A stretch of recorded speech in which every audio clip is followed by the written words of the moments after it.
sometimes you don't need another sermon. You don't need another conference.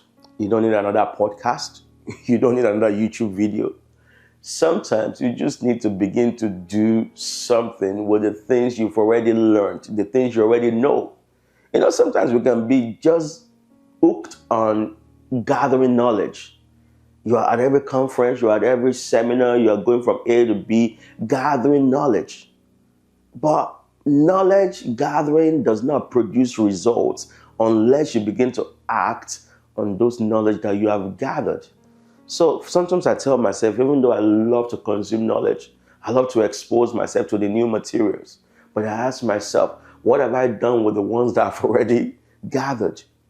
Don't just be wise because you are gathering knowledge, but begin to do something with what you know. The blessing, the result that you are looking for is in the action that you take based on the knowledge that you have received. Unless you do something with the knowledge, it remains just knowledge. You will just be that kind of person that knows a lot, but they're not doing anything. Then, have you met those kind of people? They know a lot, but you'll be like, this knowledge does not translate to your life. It's like you are filled with the knowledge in your head, but it's not translating. So let me encourage you. Maybe you don't need another conference on that topic.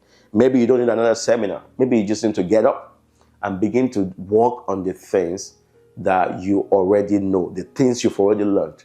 You've already, we've got a few months left before the end of this year. Why don't you act on some of the things that you've learned this year and begin to make progress and not just be looking for knowledge all over the place? Yeah, sometimes you just need to sit down and say, you know what, I've learned enough. Now I need to be a teacher.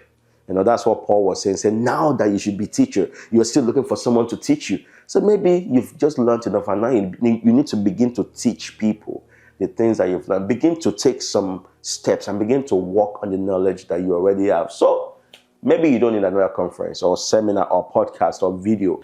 Maybe you just need to get up and begin to do something with the knowledge that you already have.